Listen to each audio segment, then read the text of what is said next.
राधे कृष्ण दोस्तों, आज की कहानी का नाम है व्यवहार। पारुल और उसकी बड़ी बहन कंचन के भाई मोनू की शादी के बाद आज पारुल अपने मायके आई थी और थोड़ी देर के बाद उसकी दीदी कंचन भी आने वाली थी।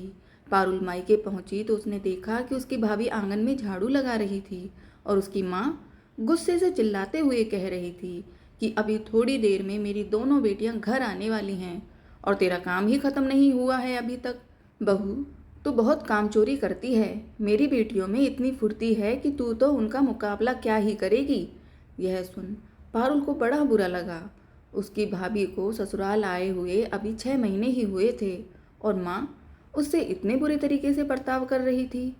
पारुल ने घर के अंदर जाकर देखा तो उसकी माँ आंगन में बैठी बैठी चिल्ला रही थी। अपनी माँ को समझाते हुए पारुल ने कहा, माँ, यह तुम क्या कर रही हो? भाभी अभी इस घर में नई नई आई है, तुम उसके साथ इतना गंदा व्यवहार कैसे कर सकती हो माँ? तो वह कहने लगी, तू चुप कर, तेरी दीदी अभी आती ही होगी और आते ही वह कुछ खाने के लिए मांगेगी। उसे बहुत भूख लगती है और यह देख तेरी भाभी अभी तक आंगन में झाड़ू ही लगा रही है बस। पता नहीं कब तो ये नाश्ता बनाएगी। तब तक इतना कहते ही पारुल की बड़ी दीदी कंचन भी घर आ ही गई थी। वह कहने लगी, माँ, भाभी तुम्हारा ठीक से ध्यान रखती तो है ना? घर तो एकदम कबाड़ बना हुआ है। मैं रहती थी तो घर एकदम चमका कर रखती थी।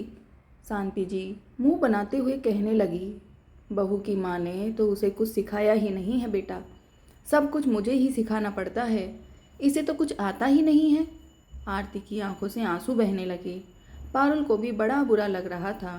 खैर, गर्मी की छुट्टियां खत्म होने के बाद पारुल तो वहाँ से चली गई थी, लेकिन वह बीच बीच में अपनी माँ को समझाती रहती थी कि माँ, भाभी के साथ अच्छा व्यवहार करो, वह भी किसी घर की बेटी है। लेकिन शांति जी की आंखों पर पट्टी बंधी हुई थी। उनकी बेटियां ही सब कुछ हैं, बहू को तो कुछ आता ही नहीं है। धीरे धीरे करके आरती को उस घर में आए हुए 4 साल हो गए थे। 4 सालों में उसकी सास ने कभी भी उसे मायके नहीं जाने दिया। हर बार जब वह मायके जाने की बात करती तो उसकी सास कहने लगती थी कि मेरी तबीयत ठीक नहीं रहती है, तो मायके कैसे जाओगी तुम? गर्मी की छुट्टियों में भी आरती के भाई बहन घर में इकट्ठा होते थे, तब भी शांति जी कहने लगती थी कि मेरी बेटियां अभी गर्मी की छुट्टियों में घर आती हैं, तुम नंदों की आओ भगत करो, मायके जाने की क्या ज़रूरत है तुम्हें? इस बार भी गर्मी की छुट्टियों में शांति जी की बड़ी बेटी घर आने वाली थी। वह बहू के पीछे पड़ी हुई थी कि बेटी के आने पर कौन कौन से व्यंजन बनेंगे घर में। तभी एक दिन पारुल ने अपनी माँ को फ़ोन किया और कहने लगी, माँ, मेरी तबीयत ठीक नहीं है तो मैं गर्मी की छुट्टियों में घर नहीं आ पाऊँगी। बाई भी 20 दिन की छुट्टी पर घर गई हुई है अपने। माँ, तुम मेरी देखभाल के लिए और घर संभालने के लिए भाभी को यहाँ भेज दोगी क्या? साथ ही वह रसोई भी संभाल लेंगी। भाभी अकेले कैसे आएगी? तो आप भैया को कहो कि वह उन्हें लेकर जल्दी से मेरे घर पर आ जाए। सास ने तुरंत ही बहू को मुफ्त की नौकरानी समझकर बेटी के घर रवाना कर दिया। वहां पहुंचकर बहू के पैरों तले जमीन ही सरक गई, क्योंकि ननद बिल्कुल भी बीमार नहीं थी। उल्टा वहां तो ननद नंदोई घूमने जाने की प्लानिंग कर रहे थे। आरती हैरानी से बोली, दीदी, आपकी तो तबीयत खराब थी ना? तो पारुल कहने लगी, नहीं भाभी, मेरी तबीयत खराब नहीं है। भैया और आपको कभी भी एक साथ ज़्यादा समय बिताने का मौका ही नहीं मिलता। माँ हमेशा आपको कोसती रहती हैं कि आप कुछ नहीं करती हैं। उन्होंने आपको इस बार भी छुट्टियों में मायके भी नहीं जाने दिया, क्योंकि दीदी घर पर आ रही थी। इसलिए मैंने सोचा कि इस बार मैं आपको बहाना बनाकर वहाँ से बुला लेती हूँ और देखती हूँ कि वहाँ क्या होता है। आरती कहने लगी, लेकिन दीदी, यह सब तो ठीक नहीं है ना, यह गलत है। पारुल मुस्कुराते हुए बोली, भाभी, सब ठीक है। अगर कोई सास अपनी बहू की कद्र नहीं करती है तो उसे भी तो पता चलना चाहिए कि बहू ने सब कुछ कितनी सहजता से संभाल रखा है। जब आप वहाँ नहीं रहोगी तब शायद माँ को आपकी कमी महसूस हो और उन्हें यह एहसास हो कि बहू उनके लिए क्या मायने रखती है। और भैया, आप भाभी को लेकर उनके मायके चले जाइए। वैसे भी उनका मायका यहाँ से पास ही है, किसी को कुछ पता नहीं चलेगा। मैं भी अपने पति के साथ घूमने के लिए जा रही हूँ। यह 20 दिन आप लोग अपने हिसाब से एंजॉय करिए और घर में बताने की ज़रूरत नहीं है किसी को भी कि आप भाभी को लेकर उनके मायके पहुँचे हैं। और भाभी आप भी अपने मायके में भी बोल देना कि वह लोग माँ को फ़ोन करके कुछ ना बताएं। बस कुछ दिनों की बात है, देखते हैं कि माँ को कुछ होश आता है या नहीं आता। वह हमेशा अपनी बेटियों के ही गुणगान करती रहती हैं, लेकिन उन्हें यह समझने की ज़रूरत है कि बुढ़ापे में बहू ही काम आएगी, बेटी तो अपनी ही गृहस्थी संभालती रहेगी। आरती की आंखों में आंसू छलक आए कि ननद ने उसके बारे में इतना तो सोचा। मोनू भी बोल पड़ा, दीदी आप बहुत अच्छी हो जो आप मेरी पत्नी के बारे में इतना सोच रही हो। माँ के सामने मैं कुछ बोलता हूँ तो वह तो मुझे ही सुनाने लगती हैं कि मैं बुढ़ापे में उनका क्या ही ध्यान रखूँगा। मेरा ध्यान तो अपनी पत्नी में ही अटका हुआ है।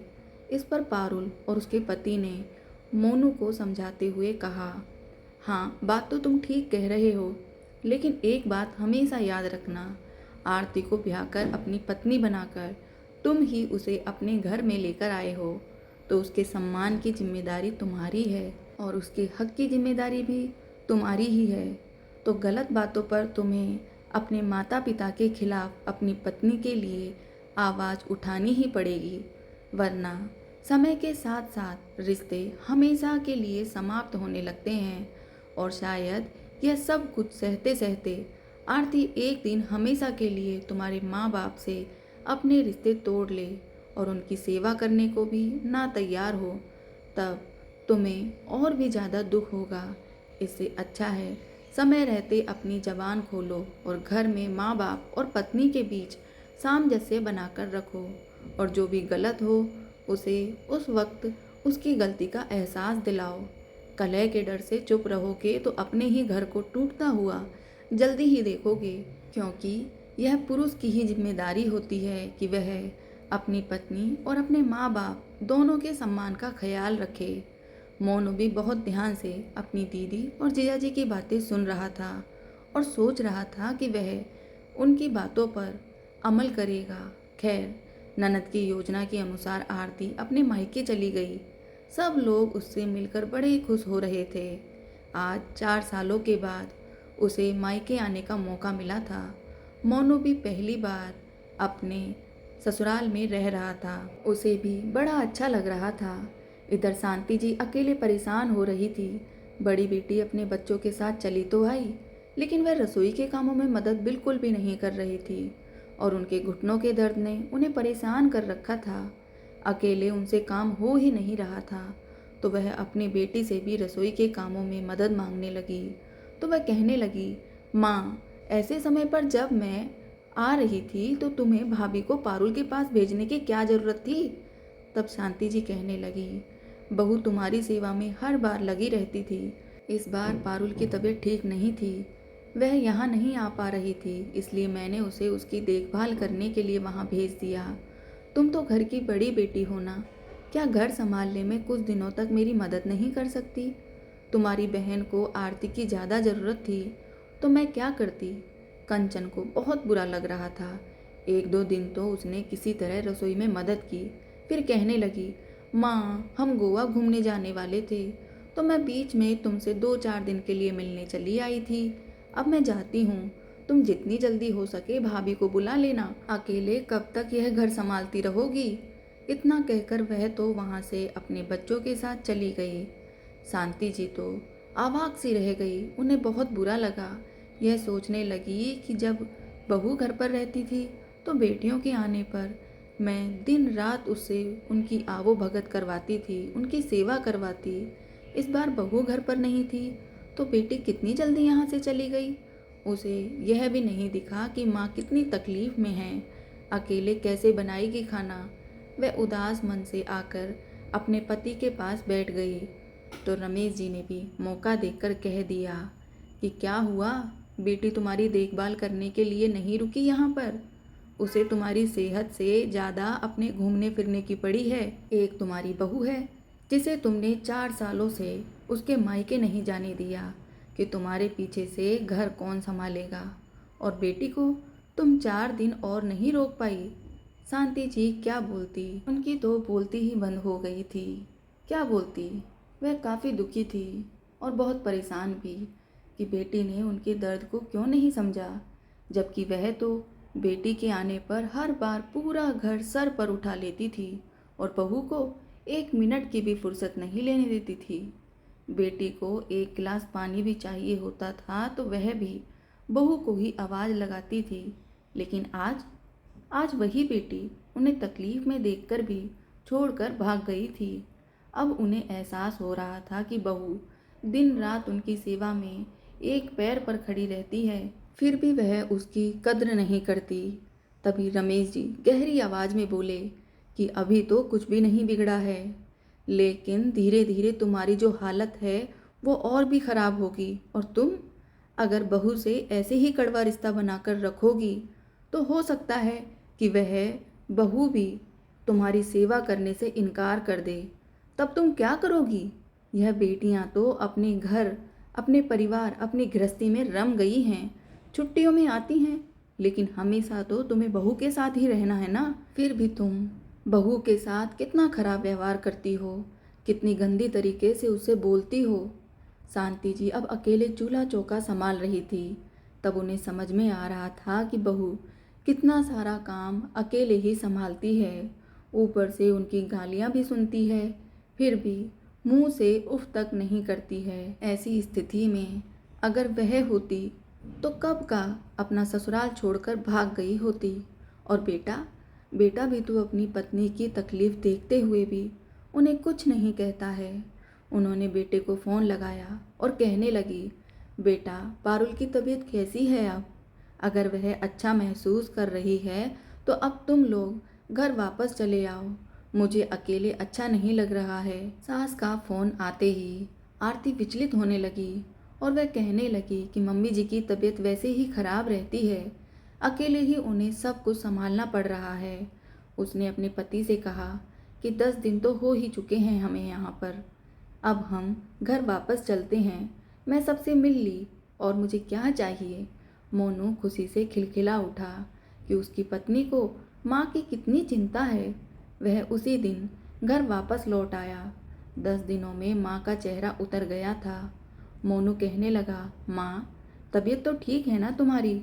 शांति जी कहने लगी, अब बुढ़ापे में तबीयत तो ढीली ही रहती है बेटा, लेकिन तुम लोग आ गए हो, अब मुझे अच्छा लग रहा है।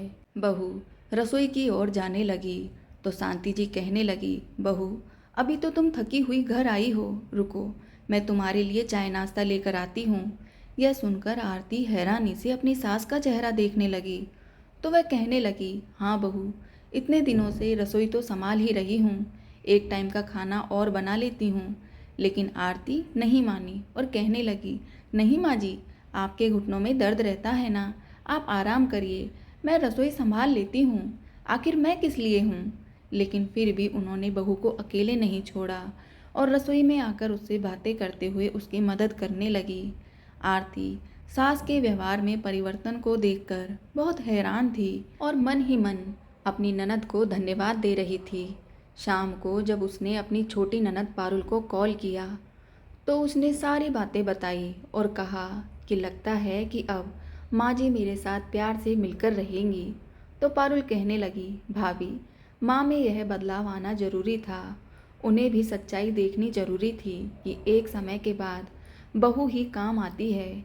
बेटियाँ तो दूर दूर रहती हैं और कभी कभी आ सकती हैं, लेकिन बहू ही है जो दिन रात साथ में रहती है और हर सुख दुख में साथ भी देती है। आरती अपनी ननद के प्रति आभार और प्यार से भर उठी थी, जिसने उसकी सास के नज़रिए को बदलने में मदद की थी। शांति जी अब बहू से ज़्यादा जबान नहीं करती थी, ना ही उसके काम में कमियां निकालती थी और ना ही बेटियों से तुलना करती थी, क्योंकि वह समझ गई थी कि बहू ही उनके बुढ़ापे का असली सहारा है। आरती भी खुश थी कि सासू माँ अब उसके साथ प्यार से मिलजुल कर रहेगी। दोस्तों आपको कौन सी ननद का व्यवहार अच्छा लगा, कमेंट में अपनी राय ज़रूर दें। और आपको आज की यह कहानी पसंद आई हो तो इसे आगे भी शेयर करें। मिलते हैं इसी तरह की दूसरी कहानी में। धन्यवाद दोस्तों। जय श्री राधे कृष्ण दोस्तों।